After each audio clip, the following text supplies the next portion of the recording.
స్వేచ్ఛ, స్వాతంత్రం, సమానత్వం, సోదరభావం మరియు న్యాయం ఇవే ఈ ప్రపంచంలో ఆనందంగా ఉండటానికి అన్నింటికంటే ముఖ్యమైనవి. వీటి పట్ల శ్రద్ధ వహించి వీటిని ఆచరణలో పెట్టినప్పుడే ప్రజల మధ్య ప్రేమ మరియు శాంతి వాతావరణం నెలకొని ఉంటుంది. నీ తోడబుట్టిన వాళ్ళ ఇష్టాలతో పాటు నీ తల్లిదండ్రుల ఇష్టాల్ని కూడా నువ్వు అర్థం చేసుకోవాల్సి ఉంటుంది భీమా. ఈ సమాజం మనల్ని ఒక ఊబిలోకి నెట్టేసి చావుమని వదిలేసింది. దీనిలోంచి మనల్ని మనం బయట వేసుకోకపోతే ఇంకెవరు బయటేస్తారు? ఎవరు? ఈ దురాచారాన్ని ఎదిరించాల్సిన బాధ్యత మీ భావితరాల మీదే ఉంటుంది. మన కోసం, మన జాతి విముక్తి కోసం మీరు బాగా చదువుకొని జ్ఞానజ్యోతిని వెలిగించగలిగితే అప్పుడు మా జీవితాలు ధన్యమైపోతాయి. అప్పుడు ఈ నరకప్రాయమైన జీవితాల నుంచి విముక్తి కలుగుతుంది అందరికీ. భీమ్, నాన్న తర్వాతే మాట్లాడలేదేంటి? నాకేం అర్థం కావడం లేదు. ఆయన నీ మాటకు ఒప్పుకున్నాడో ఒప్పుకోలేదో? భీమ్, నాన్న నీ మాట ఒప్పుకున్నా లేకపోయినా నేను నా జీవితంలో ఒక విషయాన్ని ఎప్పటికీ మర్చిపోలేను. నాకంటే చిన్నడు అయినప్పటికీ నువ్వు నా గురించి నాన్నకి నచ్చ చెప్పడానికి ప్రయత్నించావు. నేను జీవితంలో ఎప్పటికీ నాన్నతో ఆ విధంగా మాట్లాడలేను. భీమ్, నువ్వు మా అందరి గురించి చాలా చాలా ఆలోచిస్తావు. బాలాన్నయ్య, అమ్మ చెప్పింది కూడా నిజమే. మనం ఈ ఊబిలో నుంచి బయటపడాలంటే మనకు చదువు కూడా అవసరం అన్నయ్య. అలాగని ఇప్పుడు నేను నిన్ను మేళం వాయించడం వదిలేయమని చెప్పడం లేదు. అలాగే చదువును కూడా వదిలేయద్దు. నువ్వు మేళం వాయించి డబ్బులు సంపాదించగలవు, కానీ గౌరవం, నీకు గౌరవం రావాలంటే అప్పుడు నువ్వు చదువు కూడా కొనసాగించాలి. అందుకే నువ్వు మేళం వాయించు, ఇంకా చదువు కూడా చదువుకో. భీమ్ సరిగ్గా చెప్పాడు బాలన్నయ్య. భీమ్, నీకు నాన్నతో అలా వాదించాల్సిన అవసరం ఏముంది? అసలే కోపంగా ఉన్నాడు. పొద్దున్నుంచి ఏమీ తినలేదు, ఇప్పుడు కూడా తినకుండా వెళ్ళిపోయాడు. దానికి తోడు ఇప్పుడు అమ్మ అన్నం తినకుండా పడుకుంది. ఇలా జరగడానికి కారణం నువ్వే బాలన్నయ్య. అవునన్నయ్య, నీ కారణంగానే.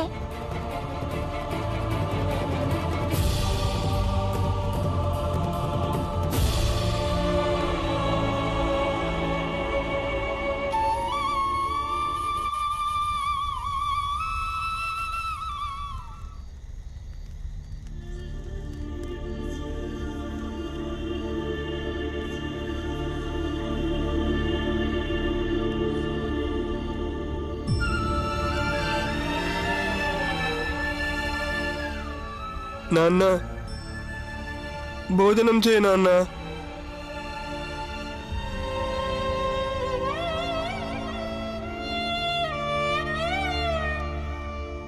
నాన్న, మీకు చదువంటే ఇష్టం, అందుకే నేను మీకు తప్పుగా కనిపిస్తున్నా. నేను ఒప్పుకుంటాను. అమ్మ మీరు ఏదైతే చెప్పారో అది కూడా సరైందే.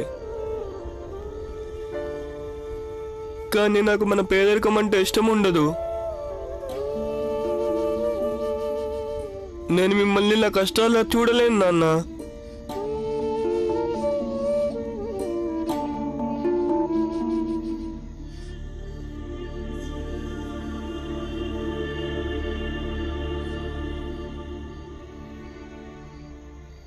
అమ్మా, పైకి లేమ్మా, లేచి భోజనం చెయ్యమ్మా.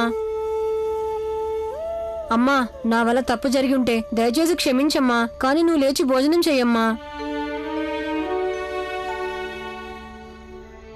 నేను అలా మాట్లాడడం వల్ల గనక నీకు కోపం వచ్చి నువ్వు ఆకలితో పడుకుంటే ఇక ముందు నుంచి ఎప్పుడూ అలా మాట్లాడనమ్మా. లేగమ్మా, లేచి భోజనం చెయ్యి. భోజనం చేయండి నాన్న. కానీ ఒక వ్యక్తి చదువుకి బదులుగా కళగాని వృత్తిగాని నేర్చుకుంటే దాంట్లో తప్పేముంది చెప్పండి నానా. అయితే చదువుకున్న ప్రతి ఒక్కరూ మంచి మనుషులుగా మారతారని అది కూడా ఏమీ నమ్మకంగా చెప్పలేంగా నానా. అందుకని పిల్లల అభిరుచిని దృష్టిలో పెట్టుకోవాలి నానా.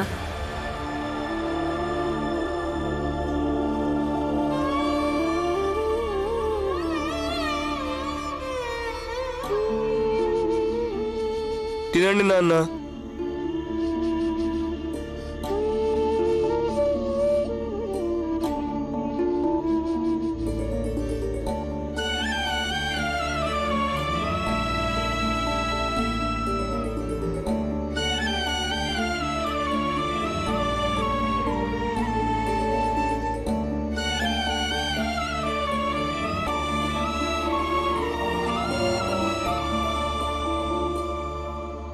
అమ్మా లెగమ్మా. అమ్మా ఇప్పుడు నాన్న కూడా అన్నం తిన్నాడు, నువ్వు కూడా లేచి తినమ్మా. అమ్మా లెగమ్మా, ఇప్పుడు నాన్న కూడా భోజనం చేసేశారట. భీమరావ్, అమ్మతో రేపొద్దునే మాట్లాడదు గాని ఇప్పుడు మీరిద్దరు వచ్చి భోంచేయండి. కానీ అమ్మ తినకుండా అన్ని వేళలా మొండితనం పనికిరాదు. మీరందరూ భోంచేస్తే మీ అమ్మ కూడా భోంచేస్తుంది. మీరందరూ తినకుండా మీ అమ్మ ఎప్పుడైనా భోంచేసిందా చెప్పండి. రండి భోంచేద్దురు గాని. పదండి పదండి.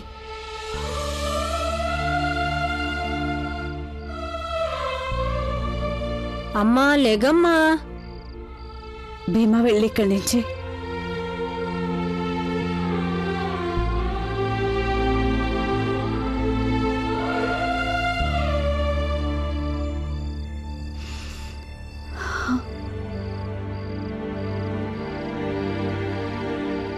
ఈ లోకంలో అందరూ ఆడవాళ్ళలాగే నేను కోరుకుంటున్నాను. నా భర్త అలాగే నా పిల్లలు బాగుండాలని, అందరూ కలిసి సంతోషంగా ఉండాలని.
ఒకవేళ నీలో నిజంగానే ఇంత పట్టుదలుంటే సరే, అయితే నా ప్రయాసల్లా ఎప్పుడూ నా పిల్లల ఎదుగుదలను చూడాలని నీకోసం నేను ఇది కూడా ప్రయత్నించి చూస్తాను బాలా.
నాన్నెంత త్వరగా ఎక్కడికి వెళ్ళాడు? నాన్నెంత పొద్దున్న ఎక్కడికి వెళ్ళుంటాడు? ఎక్కడికి వెళ్ళుంటాడు? రాత్రి బాలా భోజనం కూడా తినిపించాడు. ఇద్దరికీ కోపం పోయింది అని సంతోషపడ్డాము. ఇప్పుడు ఎక్కడికి వెళ్ళుంటాడు? తులసి, మంజుల రండి, అటు వెళ్ళి చూసేద్దాం, ఉన్నాడేమో. అసలు ఈయన కోపం ఏంటో నాకు అర్థమే కావట్లేదు. అమ్మా, ఏంటి? నాన్న అక్కడ కూడా లేడు. ఇప్పుడు ఈయన ఎక్కడని వెతకాలి? ఏమైందక్క?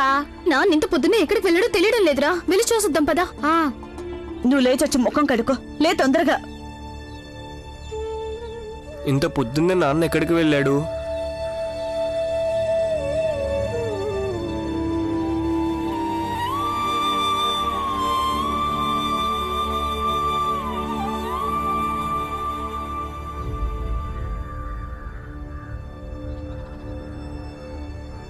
నమస్తే సేట్ గారు.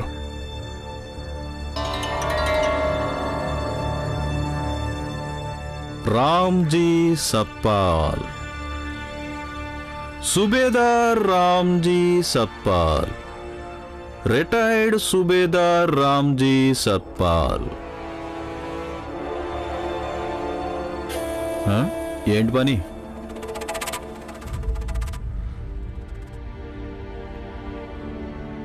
కొంచెం బంగారం ఉంది, నాకు కొంచెం డబ్బు కావాలి. డబ్బు కావాలా? ఆహా, అవును. అత్యవసరమా? అవును, చాలా. నేను డబ్బు ఇవ్వను నీకు. కానీ నేను బంగారం తాకట్టు పెడుతున్నానుగా. చాలా బాగుంది. అరే, డబ్బు నాదైనప్పుడు నిర్ణయం కూడా నాదేగా. నీ బంగారం పెట్టుకుని డబ్బు ఇవ్వాలా వద్దా అని. కానీ సేట్ గారు అలా మాట్లాడకండి. ఇక్కడ ఇంకెవరూ లేరు కూడా బంగారం తాకట్టు పెట్టుకుని డబ్బులు ఇచ్చేవాళ్ళు. సరే, అలా మాట్లాడంలే. కానీ నువ్వు ఒక షరతుకు ఒప్పుకోవాల్సి ఉంటుంది. నువ్వు నా షరతుకు ఒప్పుకో, నేను నీ అవసరం తీరుస్తాను. ప్రస్తుతం నా అవసరం మీరు ఏ షరతులు పెట్టినా ఒప్పుకొని తీరాల్సినంత ముఖ్యమైంది. చెప్పండి. చాలా బాగుంది. ఒక పని చేయి రామ్జీ, బయట అక్కడ ఒక చెత్తేసిన బొట్టు ఉంటుంది, దాన్ని దూరంగా పారబోసిరా.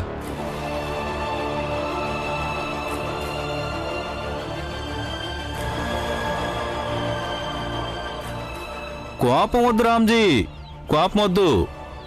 కోపం ఆరోగ్యానికి మంచిది కాదు, తెలుసు కదా నీకు. వెళ్ళు.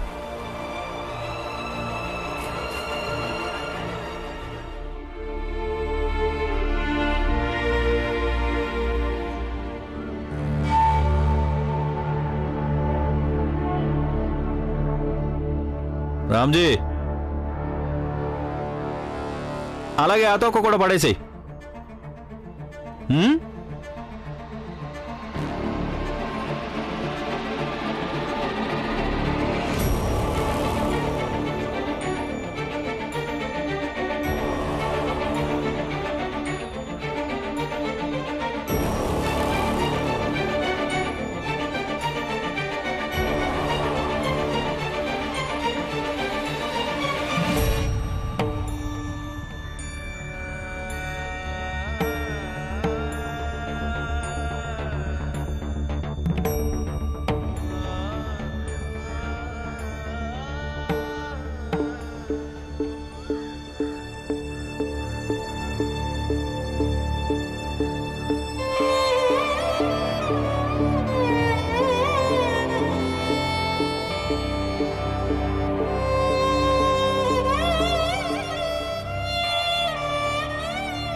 పడేసి వచ్చావా? నువ్వు కొంచెం దూరంగా నిలబడు, చాలా దుర్వాసన వస్తుంది నీ దగ్గర.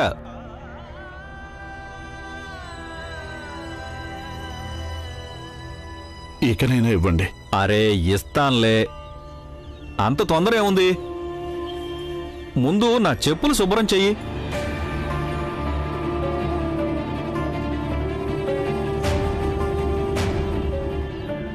చెప్పులు శుభ్రం చేయమనే చెప్పాను, నెత్తి మీద పెట్టుకోమని చెప్పలేదు.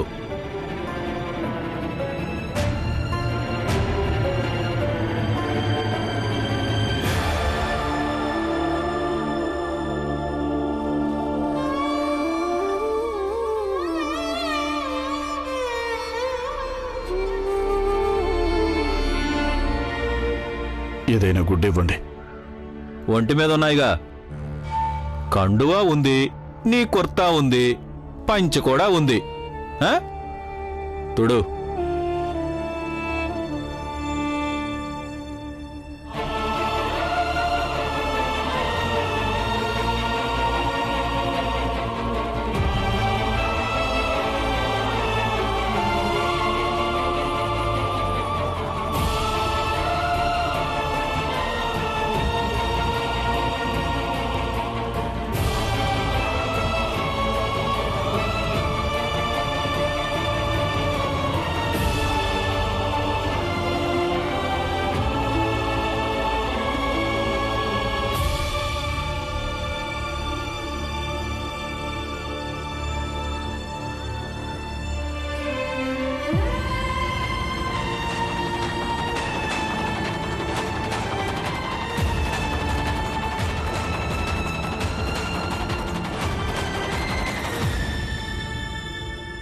తెలిసినప్పుడు చేశాను.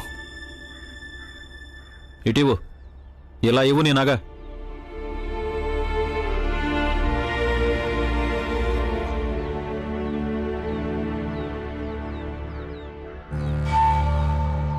ఇంత చిన్న నగని తాకట్టు పెట్టుకుని నేను ఏం డబ్బులు ఇస్తాను నీకు? అమ్మేటట్టయితే చెప్పు. మీరు ఏ విధంగా అనుకుంటే ఆ విధంగా ఇవ్వండి, కానీ వెంటనే ఇవ్వండి. ఇస్తానాగు.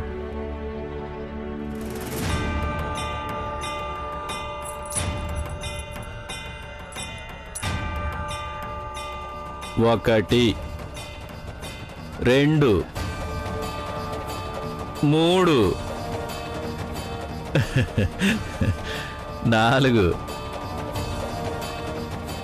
బాగుంది. కొడుకు పరిగెత్తడంలో ఫస్ట్, తండ్రి పట్టుకోవడంలో ఫస్ట్. బాగుంది.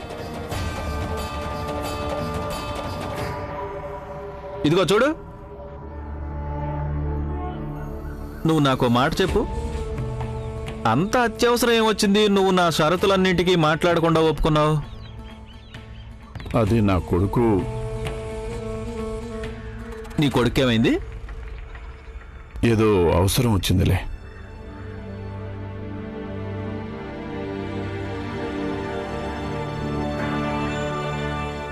నీ కొడుకుల చదువుల కోసం ఎంత కష్టమైనా పడతావు కదూ రామ్జీ. ఆ కొడుకుల కోసం నిన్ను నేను నా కాళ్ళ మీద పడేటట్టు చేసుకోలేదనుకో, అప్పుడు నా పేరు ధన్సుక్లాలే కాదు. కనిపించారా? అమ్మా కనిపించలేదు. ఎక్కడికి వెళ్ళుంటారు? ఒకవేళ పురంజన్ బాబాయ్ వాళ్ళ ఇంట్లో ఉన్నాడేమో. తొందరగా వెళ్ళండి, వెళ్ళండి, పరిగెత్తండి. అమ్మా, నాన్న అప్పుడప్పుడు బజార్కి వెళ్లే దారిలో ఒక పెద్ద చెట్టు ఉందమ్మా, అక్కడ కూర్చుంటారు. నేను వెళ్ళి చూసొస్తాను. వద్దు, నువ్వు వెళ్ళొద్దు, నువ్వు అస్సలు వెళ్ళొద్దు. అత్త మధ్యలో తులసి అట్టే వెళ్లారు, వాళ్ళు చూస్తారులే. నువ్వు అస్సలు వెళ్ళొద్దు, ఎందుకంటే నువ్వు వెళ్ళావంటే ఆయనతో వాదిస్తావు, మళ్ళీ ఆయన కోపం తెప్పిస్తావు. అదేంటమ్మా నువ్వు ఎందుకలా మాట్లాడుతున్నావు? ఎందుకంటే నువ్వు ఈ మధ్య ఆయనతో వాదించడం మొదలు పెట్టావు కదా. కానీ అమ్మా, నువ్వు ఈ విషయం గురించి నాకు చెప్పావు, నేను అర్థం చేసుకున్నాను కదా. బాలానే కేవలం మేళం వాయించడమే కాదు, తను చదువు కూడా చదువుకోవాలని. అలాగే ఈ విషయం అన్నయ్యకి అర్థమయ్యేలా చెప్పాము, తను అర్థం చేసుకున్నాడు కూడా. కానీ వాడు మేళాలు వాయించడం మాత్రం వదలడు. పోనీలే అమ్మా, ఈ పచ్చడి బండి ఎక్కడ పెట్టానో. తను చదువుకోవడానికి ఒప్పుకున్నాడు కాబట్టి తనని మేళం కూడా వాయించనివ్వు, అది అన్నయ్య కోరిక. అలాగే నాన్న కూడా పాటలు పాడతారు, అలా చేయడం ఆయనకిష్టం. ఇదిగో చూడు భీమా, నువ్వు ఇప్పుడు కూడా. నేను చెప్పేది నిజమేగా అమ్మా. నువ్వు నువ్వు నాతో కూడా వాదనకు దిగుతున్నావు. నేను వాదించడం లేదమ్మా, నేను నిజం చెప్తున్నాను. నిజమేగా అమ్మా. సరే సరే, నీ ఇష్టం వచ్చినట్టు చేసుకో. అమ్మా, నేనేమీ వినను.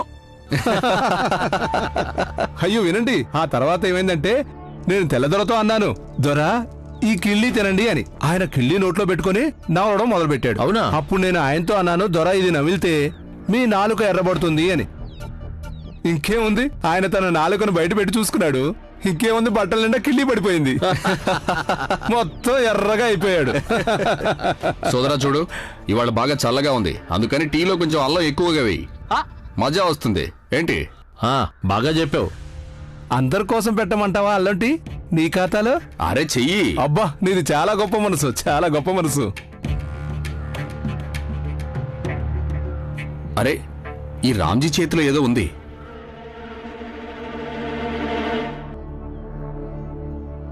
తెలీదేం తీసుకెళ్తున్నాడు.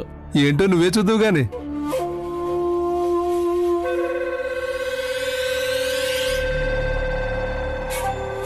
పావు పావు పావు పావు.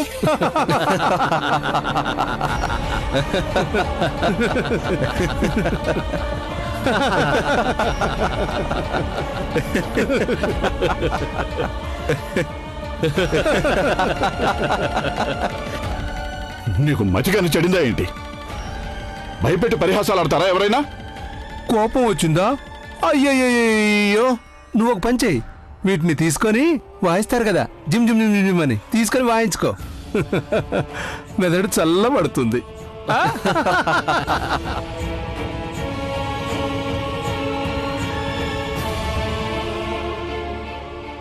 అవును, నీ పెద్ద కొడుకు డప్పు మేళం వాయిస్తాడంటగా.